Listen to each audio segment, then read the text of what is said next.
Bonjour, je suis Isabelle Tremblay pour le service des ressources humaines du Centre de services scolaires des Rives-du-Saguenay. Donc aujourd'hui, j'ai la chance de rencontrer deux psychologues d'expérience dans notre organisation qui vont pouvoir nous parler davantage de leur travail.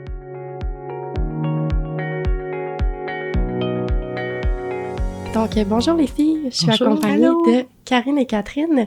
Donc je vais vous laisser vous présenter en fait, nous parler un petit peu de votre titre d'emploi. Donc, moi, c'est Catherine Clouston, psychologue au Centre de services scolaires des Rives-du-Saguenay depuis officiellement 3 ans.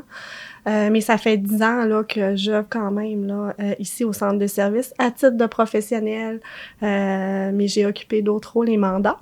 Et j'ai eu la chance de compléter mon internat ici également avant de graduer. Bonjour, moi c'est Karine Godreau, psychologue au centre de service depuis le début de ma carrière. J'ai commencé ça fait 20 ans que je suis pour le centre de service. Présentement, je suis affectée à des milieux où est-ce qu'on accueille des jeunes qui présentent des troubles graves de comportement et d'autres milieux où est-ce qu'on a des classes spécialisées auprès de jeunes qui présentent des troubles de psychopathologie, autant de niveau primaire que secondaire. Puis qu'est-ce que vous aimez le plus dans votre travail les filles? De mon côté, j'aime plusieurs facettes du rôle du psychologue en milieu scolaire. D'abord, je dirais la variété des tâches. J'aurais le goût aussi de rajouter ce qui m'a vraiment interpellée au niveau du milieu scolaire, c'est vraiment l'ambiance qu'on retrouve dans une école. On passe notre quotidien à côtoyer les élèves dans leur environnement, de leur environnement de vie principal. Donc, de les voir grandir, de les voir évoluer du début jusqu'à la fin de l'année, mais parfois aussi d'une année à l'autre. Ça facilite notre travail aussi quand vient le temps d'évaluer, quand vient le temps de recommander des stratégies à mettre en place. Donc, on est vraiment au quotidien auprès des jeunes. Je renchérirais, moi, avec le fait qu'on a l'impression d'être un facteur d'influence parce qu'on voit concrètement le fruit de nos interventions. Souvent, c'est pas tout de suite, ça peut prendre quelques années, mais on est capable de constater qu'est-ce que cela a pu apporter chez le jeune, de voir vraiment l'impact que ça a auprès des équipes, d'avoir l'impression de faire une différence dans la vie de l'enfant. Puis, c'est pas uniquement ponctuel, c'est pas ciblé dans le temps. Les écoles, c'est des milieux de vie stimulants. Ça apporte toutes sortes de périodes agréables. On est capable de vivre l'ambiance des fêtes, la fébrilité de fin d'année. Donc, nous aussi, ça nous met dans cette ambiance-là. Puis j'ai envie de vous demander à quoi ça ressemble une journée type. C'est difficile de décrire une journée type parce qu'elles sont toutes différentes, mais je peux te parler par contre des tâches qu'on peut faire au cours d'une journée ou d'une semaine. On est souvent en rencontre de concertation pour guider des interventions, guider des équipes écoles, des équipes classes. On travaille en collaboration avec autant les orthophonistes, orthopédagogues, psychoéducateurs, éducateurs spécialisés, enseignants, les directions d'école. Ça, c'est quelque chose qu'on fait parce que, à prime abord, ce qu'on essaie, c'est que nos interventions passent par l'intervenant qui est directement relié à l'enfant, mais ça arrive parfois qu'on n'y arrive pas et qu'on pousse des interventions. Puis, on touche à tous les types de clientèle, tous les types de problématiques, c'est-à-dire qu'on peut autant apporter un regard clinique sur une problématique d'apprentissage, sur une problématique de comportement, une problématique de santé mentale, affective. Donc, c'est un peu la variété des problématiques. On est un peu généraliste au niveau de la clientèle. C'est possible en tant que psychologue d'avoir des prises en charge de certains élèves, que ce soit pour explorer la problématique, la documenter, parce que des fois, on va référer à des services spécialisés. Des fois, c'est pour aller chercher aussi des partenaires externes. On peut faire, c'est ça, des évaluations cliniques, des évaluations standardisées, par exemple, pour avoir un portrait du fonctionnement intellectuel au niveau de l'attention-concentration, donc les troubles déficitaires de l'attention. Qu'est-ce que vous diriez à un professionnel qui souhaite faire le saut vers notre organisation? Je lui dirais, viens rejoindre notre équipe de psy parce qu'on est soudés, on est une belle équipe.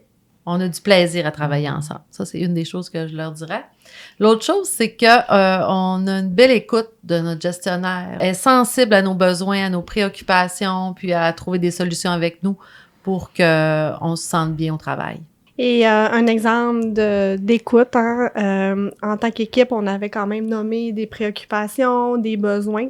Cette année, on s'est doté de 2 cliniques de psychologie dans 2 secteurs différents. Le fait d'être assemblés ensemble au sein des cliniques, ça permet de les solidifier davantage, ça favorise vraiment la collaboration. Dans vos équipes, comment ça se déroule les rencontres de concertation? On a différentes formes de rencontres, différents types de rencontres. Il y en a environ 1 aux 6 semaines où est-ce qu'on se rencontre en équipe restreinte, où est-ce qu'on aborde des sujets, des préoccupations, des problématiques qu'on essaie de trouver des solutions et après ça, on rapporte ça à notre gestionnaire. Il y a aussi des rencontres qu'on vit au sein de nos écoles. Donc, c'est-à-dire qu'à ce moment-là, on se rencontre direction, orthophoniste, orthopédagogue, psychoéducateur. Parfois, on ajoute les éducateurs spécialisés. Où est-ce qu'on on discute des problématiques, on se donne des mandats, on voit nos objectifs qu'on doit fixer avec certains jeunes. Pour compléter, au sein de l'équipe de psychologues, on a aussi des rencontres de co-développement. Normalement, c'est environ 6 semaines également, 1 fois par mois, où on se réunit en équipe et c'est des discussions, échanges cliniques. Donc, on va parler de certains dossiers, élèves. Ça peut être, par exemple, on a une évaluation plus complexe qu'on a besoin de l'avis, l'impression clinique de nos collègues. Des fois, c'est tout simplement pour se valider dans nos interventions, évaluations. Donc, c'est des rencontres super intéressantes. Parfois, on invite également des collègues, des partenaires du CIUS ou d'autres milieux pour nous alimenter, par exemple, pour des cas un peu plus liés à la santé mentale ou un peu plus au niveau neuropsychologie. Donc, c'est des rencontres très, très enrichissantes. Nous avons également une nouveauté cette année, des rencontres cellules. En fait, une cellule, qu'est-ce que ça veut dire? Une cellule, ça regroupe plusieurs écoles, souvent d'un même secteur. Et chaque cellule possède son équipe de professionnels, donc psychoéducatrice, psychologue, orthophoniste. Et chaque professionnel de la cellule est affecté à certaines écoles, mais par contre, on a à collaborer également avec les autres écoles de notre cellule. Par exemple, pour ma part, je suis affectée à des écoles de la baie, mais je fais partie de la cellule des écoles du Bas-Saguenay. Pour vous, qu'est-ce qui est plus attractif dans vos conditions d'emploi au Rives-du-Saguenay? Pour ma part, je dirais la possibilité d'aménager nos horaires. Ça facilite ma conciliation là, travail-famille. C'est quelque chose qui est très, très apprécié, là, je pense, par la plupart de nos collègues. Il y a aussi maintenant la possibilité de télétravail. Il y a quand même cette offre-là. Les vacances, la flexibilité au niveau des vacances, le cycle scolaire est intéressant, de sorte qu'on a un début et une fin. Il y a des périodes plus... intenses, qui demandent davantage, puis qui sont plus essoufflantes, mais on sait que proche de Noël, il y aura une accalmie, il y aura une pause, un certain temps. Puis, est-ce que ces moments plus calmes-là vous permettent d'être plus à jour? Oui, on est capable de, à ce moment-là, tout reprendre, faire la rédaction qu'on n'a pas eu le temps de faire, fermer nos dossiers, l'archivage, donc ça nous permet vraiment de repartir du bon pied en nous. Si je vous dis vision employeur de choix, qu'est-ce que ça évoque chez vous? C'est un centre de service qui a une belle structure, une belle organisation, de belles valeurs, qui est innovateur au niveau des projets. Pour ma part, je sens que j'ai une belle autonomie professionnelle et puis je me sens reconnue dans mon travail. Puis ça, c'est au sein de mes écoles, mais aussi au sein du centre de service. Bien, merci beaucoup les filles pour votre temps et votre partage aujourd'hui. C'était super intéressant. Merci à toi. Merci à toi.